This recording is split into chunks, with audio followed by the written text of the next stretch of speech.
হাসির রাজা, জ্ঞানের রাজা, রসিক রাজা।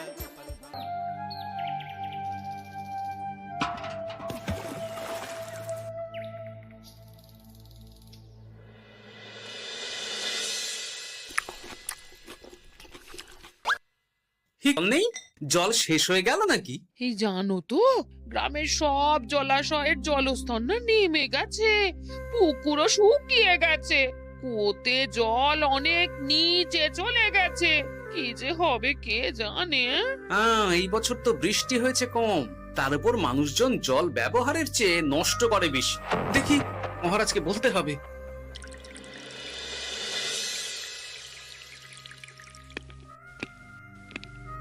এই তো গোপাল এসে গেছে। শুনেছো, রাজ্যের সকল জলাশয়ে শুধু শুনিনি, চাক্ষুষ দেখেছি, আর এর কারণ ও তার সমাধানও ভেবে এসেছি মহারাজ। তুমি কি বলতে চাইছো সেটা বলো না খোলসা করে। মহারাজ, আসন্ন দিনে জলাভাব মেটানোর একটাই উপায়, তা হলো প্রজাদের উপর কর চাপানো। মহারাজ, আমার ঠাকুরদা বলতেন, যা মেলে মূল্য বিনে তার মূল্য কে আর জানে। আমরা যেহেতু জলের মতো এত মূল্যবান সম্পদ বিনামূল্যে পাচ্ছি, তাই একে গুরুত্ব দিতে শিখিনি। সবাই মিলে দেদার জলের অপচয় করছি। আমি এই অপচয়ের বিরুদ্ধে কর বসানোর পরামর্শ দিচ্ছি মহারাজ। জলের জন্য দেবে দাম, ছুটে যাবে কাল ঘাম। হ্যাঁ, যখনই জলের জন্য কর দিতে হবে, তখনই জলের অপচয় বন্ধ হবে। এতে লাভটা কি হবে গোপাল? মানুষ কম জলে কাজ করা শিখে যাবে, ফলে আগামী দিনে যদি জল সম্পদ কমেও যায়, এই কৃষ্ণনগরের প্রজারা আগে থেকেই তার জন্য প্রস্তুত হয়ে যাবেন। কিন্তু আমি আমার প্রজাদের কাছ থেকে জলের দাম নেব গোপাল? না মহারাজ, কর বাবদ যে অর্থ উপার্জন হবে, তার সাথে আপনার দান মিলিয়ে রাজ্যের মধ্যে একটা বিরাট কৃত্রিম জলাধার বানানো হবে। বাহ বাহ বাহ! যেখানে বৃষ্টির জল সংরক্ষণ করা যাবে মহারাজ। এতে সারা বছর ধরে আর কোনো জলের অভাব থাকবে না মহারাজ। গোপালের প্রস্তাব বড় ভালো লেগেছে। আগামী দিনে ইতিহাসে এই কর্মযজ্ঞের কথা লেখা থাকবে বলেই আমার বিশ্বাস।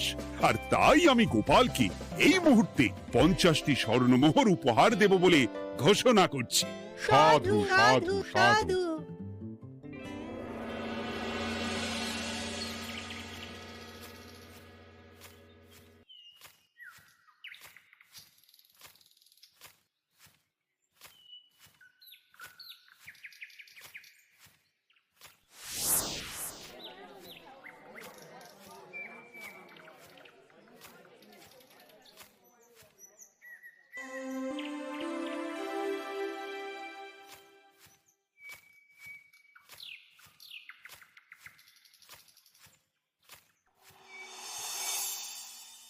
মানে আমার এই এতটুকু স্বাদ তুমি পূর্ণ করবে না?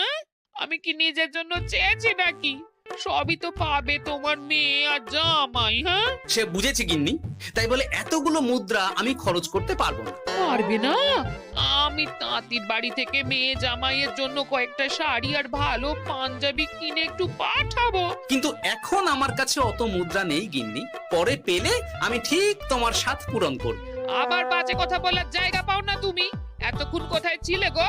আমি বেলায় নদীর পাড়ে গিয়েছিলাম, তখন কমলা আমাকে বললো তোমায় নাকি দেখেছে। কি দেখেছি?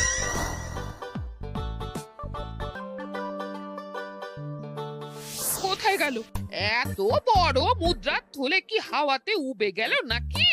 এই রে, এ তো মহা ঝামেলা। কখন কি যে গিন্নিকে খবর দিচ্ছে সেটা টেরও পাইনি। বলি মুখে কুলু পাটলে যে বড়, বলি রাজা মশাইয়ের কাছ থেকে যে এত রোজগার করো, সেই মুদ্রা যায় কোথায়? আহ, কানের মাথা খেও না তো। আমি কি তোমার কোনো কিছুর অভাব রেখেছি? বলো একবার। খাওয়া পড়া কোনো কিছুর তো কোনো খামতি নেই তোমার। মানছি রাখোনি, কিন্তু তাই বলে আমিও তোমার স্ত্রী, তোমার গিন্নি গো গিন্নি, তাই না? আমার তো জানার অধিকার আছে নাকি যে তোমার উপার্জনের অর্থ করি সব কোথায় যাচ্ছে? জানবে জানবে, সব জানবে। এখন কিছু খেতে দাও দেখি, পেটে ছুঁচোয় ডন বৈঠক মারছে। না, এরপর থেকে আর মহারাজের কাছে উপহার পেলে ওইভাবে খোলা হাটের মধ্যে দিয়ে আসা যাওয়া করা যাবে না।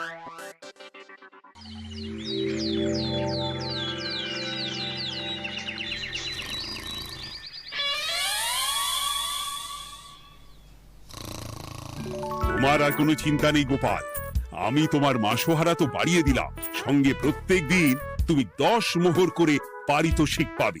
এই নাও।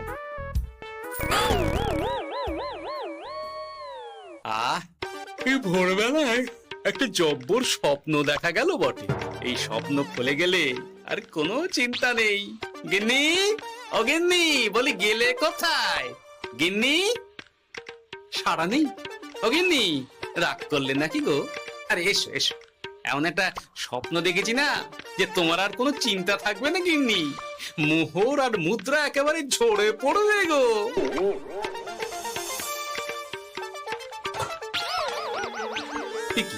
এসব ফলাহার সাজিয়ে রেখে গেল কোথায় গিন্নি? নিজের বাপের বাড়িতে তো যাবে না, কেউ নেই সেখানে। মেয়ের বাড়ি গেল নাকি? না, মেয়ের বাড়িতে তো গিন্নি যায় না। তাহলে না না, খালি পেটে এত ভাবতে পারছি না। আগে মুখ হাত ধুয়ে এসে কিছু খেয়ে নি, তারপর দেখি গিন্নি কোথায় গেল। না, গিন্নিকে তো কোথাও দেখলাম না। গেল কোথায়? যাকে আগে রাজবাড়িতে তো যাই, ফেরার সময় না হয় আবার খোঁজ নেব, ততক্ষণে ফিরেও আসতে পারে।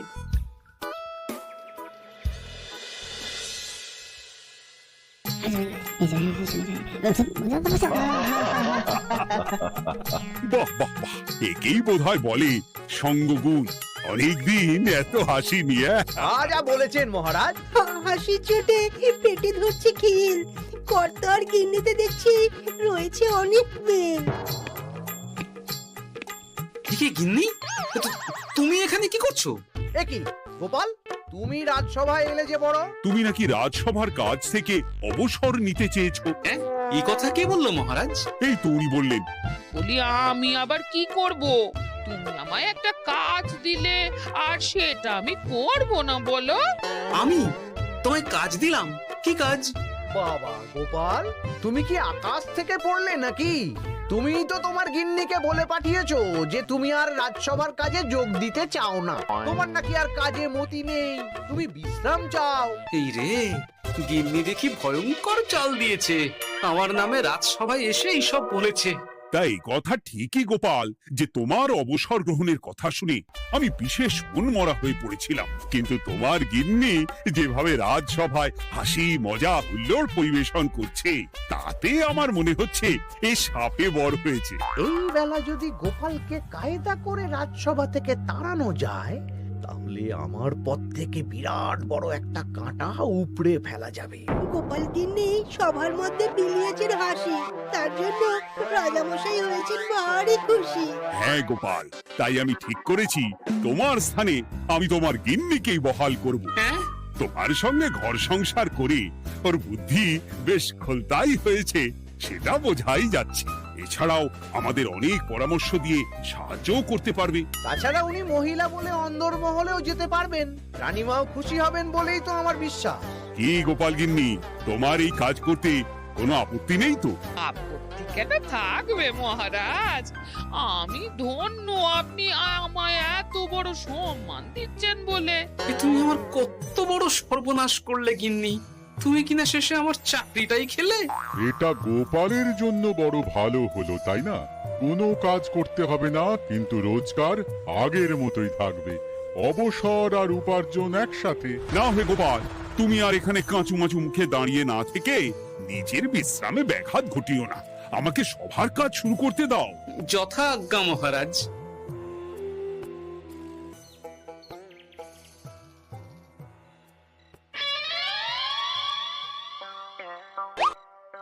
মানে মহারাজ সমস্যার সমাধান করতে দিয়েছেন তোমাকে, আর তার উত্তর দেব আমি? কেন? তুমি আমার চাকরি খাবে আর তোমার সেই চাকরি রাখার দায় নেব আমি? হ্যাঁ হ্যাঁ, নেবে। মানে কাল রাজসভায় মহারাজের সমস্যার সমাধান করব, সেই মতো কথা দিয়ে এসেছি। হ্যাঁ, আগাম 10টা মুদ্রাও বাগিয়ে এনেছি।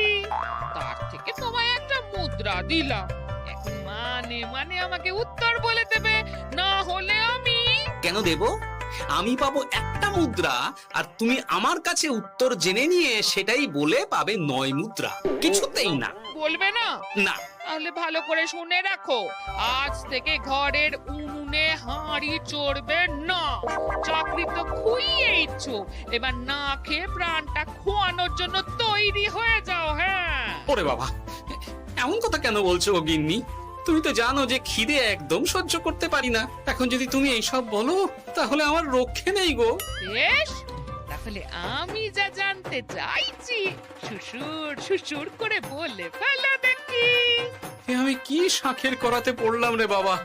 ঠাকুর, এত দুর্ভোগ লেখা ছিল, ঘরে বাইরে সব জায়গায় এত হেনস্থা যে সহ্য করা যায় না ঠাকুর।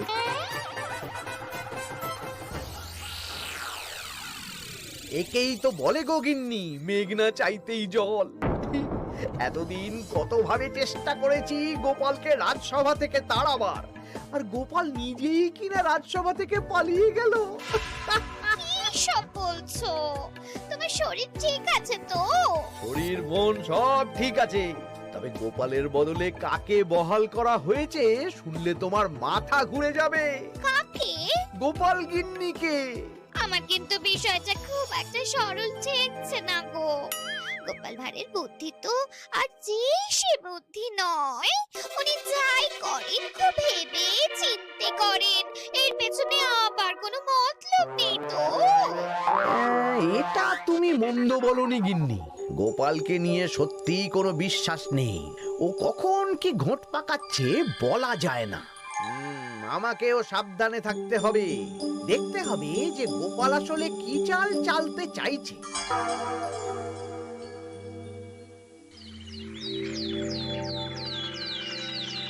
হ্যাঁ গোপাল গিন্নি, এই একটাই প্রশ্ন আমায় সারা রাত ধরে জাগিয়ে রেখেছে। মানুষ মরে ভূত হয়, ভূত কি মরে? তাহলে ভূত মরলে কি হয়? মানে মহারাজ, এই প্রশ্নের উত্তর আমার আজকে দিতে ইচ্ছে করছে না। হ্যাঁ, আমি না হয় আপনাকে আগামীকাল এই প্রশ্নের উত্তর দেব, ঠিক আছে? হ্যাঁ, গাছ থেকে পড়ে গেলে জাপটে ধরে ডালকে। আজকের প্রশ্নের উত্তর উনি দেবেন কালকে। না হে গোপাল গিন্নি, তা হয় না।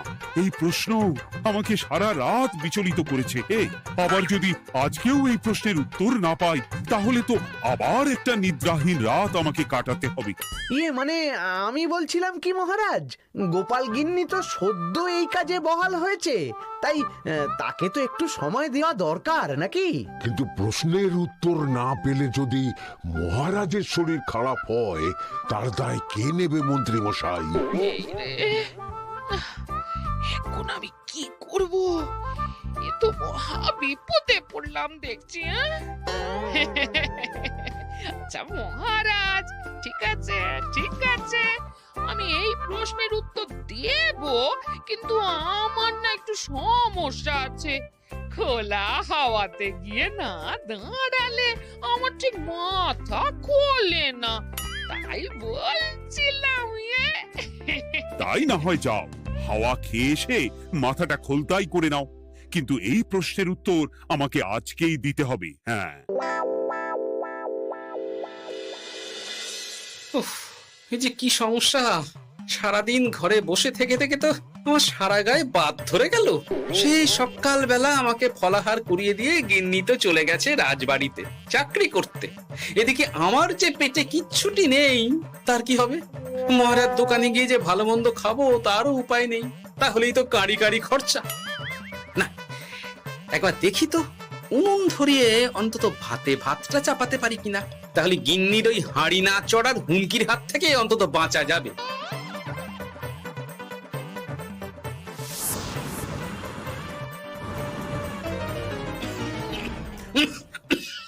ও বাবা গো, ও বাবা, এত কেসে কেসে সোজা শেষ যাত্রা হয়ে যাবে আমার। না, এর চেয়ে না খেয়ে মরাও ঢের ভালো। দেখি তুমি বাড়িতে কেন? এত হাঁপাচ্ছ কেন? ষাঁড়ে তাড়া করেছে নাকি? আরে না গো, মানুষ মরে ভূত হয়, ভূত কি মরে? তাহলে ভূত মরলে কি হয়? খোলা হাওয়াতে গিয়ে না দাঁড়ালে আমার ঠিক মাথা খোলে না। ও, এই হলো ব্যাপার। বেশ, এর উত্তর তোমায় আমি বলে দিচ্ছি। ভূত মরে প্রথমে এক ঝুড়ি অন্ধকার হয়, সেই অন্ধকার হাওয়াতে উড়ে বেড়ায়, এক সময় সেই অন্ধকার পাতলা হতে হতে কুয়াশার মতো হয়ে যায়। ব্যাস, মিটে গেল। ব্যাস, মিটে গেল। যদি রাজা মশাই এই কথা বিশ্বাস না করেন, হ্যাঁ, তুমি হলপ করে বলবে আপনি যখন মরবেন একদম মিলিয়ে নেবেন মহারাজ। এর চেয়ে এক পা এদিক ওদিক হয় না যেন। হ্যাঁ, এই না হলে তুমি গোপাল ভাঁড়, হ্যাঁ? বুঝেছো তাহলে? এই তুমি চিন্তা করো না, রাজবাড়ি থেকে ফেরার সময় আমি তোমার জন্য অনেক অনেক বাজার করে আনবো, ঠিক আছে? এই আমি যাই। এ তো ভারী মজা হলো। মহারাজ তক্ষুনি প্রশ্নের উত্তর চাইলে গিন্নি এইভাবে সেই রাজবাড়ি থেকে দুধ দাঁড়িয়ে ছুটে আসছে উত্তর জানতে। আমাকে তুমি একটা চাল দিয়ে কুপকাত করেছে তো গিন্নি। এইবার বুঝবে কত ধানে কত চাল।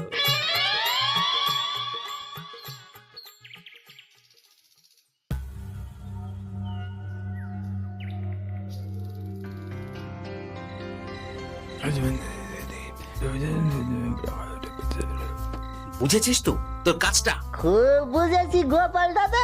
নেই, এবার লেগে পড় দেখি।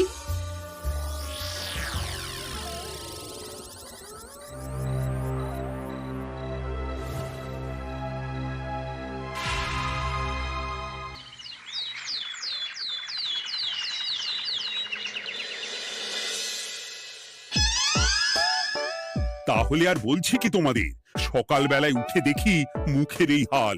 এই কাণ্ড কি করে হলো মহারাজ? তার আমি কি জানি। আমি সকালে উঠে আয়নায় নিজেকে এই অবস্থায় দেখে খুব চিন্তায় রয়েছি। গোপাল গিন্নি, আগে মহারাজ, গোপাল থাকলে যে কাজ করতো সেটা তো তোমাকেই করতে হবে। বলতে হবে এর সমাধান কি। হ্যাঁ মানে মানে আমি হ্যাঁ হ্যাঁ, আমার মনে আছে। তোমার তো আবার হাওয়া না খেলে চলে না। যাও যাও, তাড়াতাড়ি হাওয়া খেয়ে এর উত্তর নিয়ে এসো।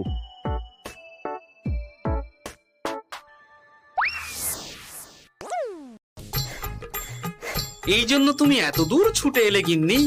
মহারাজকে বলবে যে তিনি যেন আজ রাতে চাদরটা মুখে ভালো করে মুড়িয়ে ঘুমোন, তাহলেই মিটে যাবে। এই রং চলে যাবে আর নতুন করে কিছু হবেও না।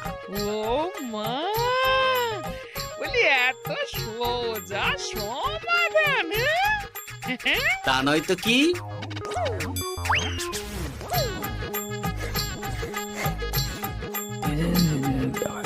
কাল সারা রাত আকাশে একবার দেখলাম চাঁদ উঠেছে, আর একবার দেখলাম ঘোর অমাবস্যা। এর কারণ কি? একই রাতে দুই তিথি হয় কি করে? মানে আর একটা সমস্যা, হ্যাঁ, এটা আগে বললেই তো হতো মহারাজ।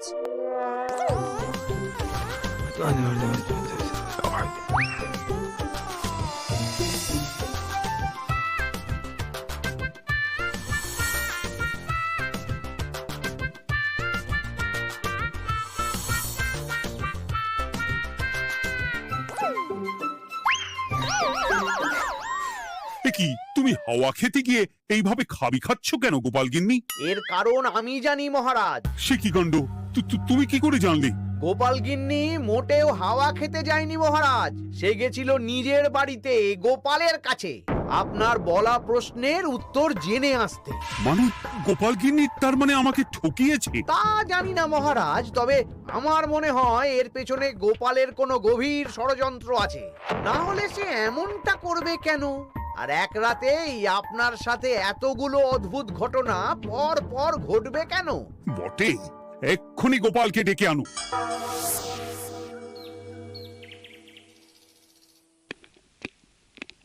না মহারাজ, আমি সত্যি অবসর চেয়েছিলাম, আর তাই আমার গিন্নি আপনার কাছে এসে বলেছিল। ওর কোনো দোষ নেই মহারাজ। না মহারাজ, আমি মিথ্যে কথা বলেছি, হ্যাঁ। উনি আপনার কাছ থেকে পাওয়া সোনার মোহর নিয়ে বাড়ি যান না, তাই আমি ওকে শায়েস্তা করতে এই ফন্দি করেছিলাম। আসলে মহারাজ, আমি আপনার কাছ থেকে পাওয়া সোনার মোহর জল প্রকল্পের কাজে লাগাবো বলে কিছু জনকে নিয়ে একটা দল গঠন করতে গিয়েছিলাম, আর তাদের কাছেই ওগুলো রেখে এসেছি। এটা যদি আমার দোষ হয় তাহলে আমি ক্ষমা প্রার্থী মহারাজ। সাধু গোপাল, সাধু তোমার উত্তর। এই কাণ্ড! আর এদিকে রাজবাড়ি থেকে বাড়ি আর বাড়ি থেকে রাজবাড়ি করতে করতে আমার প্রাণ ওষ্ঠাগত হয়ে গেছে মহারাজ। ওহ, আমার ঘাট হয়েছে, আপনি আমায় ক্ষমা করে দিন মহারাজ। হুম, এইবার মজার টের পেয়েছ তো গিন্নি?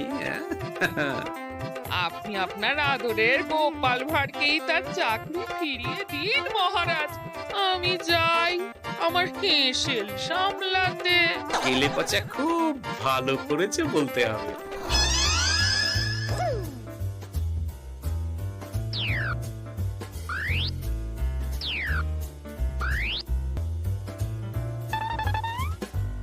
তবে মহারাজ, অমাবস্যা পূর্ণিমা সব আমার বুদ্ধিতেই কেলেপচা করেছিল। আপনার ওই মুখের রং, ওটি একটি বিশেষ রং যার আয়ু একদিন, তাই ওটা এমনিই মিলিয়ে গেছে। হ্যাঁ, সেই বরং ভালো। তুমি তোমার গিন্নিকে নিস্তার দাও গোপাল, তাছাড়া আমিও আমার গোপালকে ছেড়ে আর থাকতে পারছি না। যথা আজ্ঞা মহারাজ। আমারও যে আর এই অবসর ভালো লাগছে না মহারাজ। গোপাল ছাড়া রাজসভা যে লাগে ফাঁকা ফাঁকা, তাই তো আবার চাকরিতে তাকে বহাল রাখা।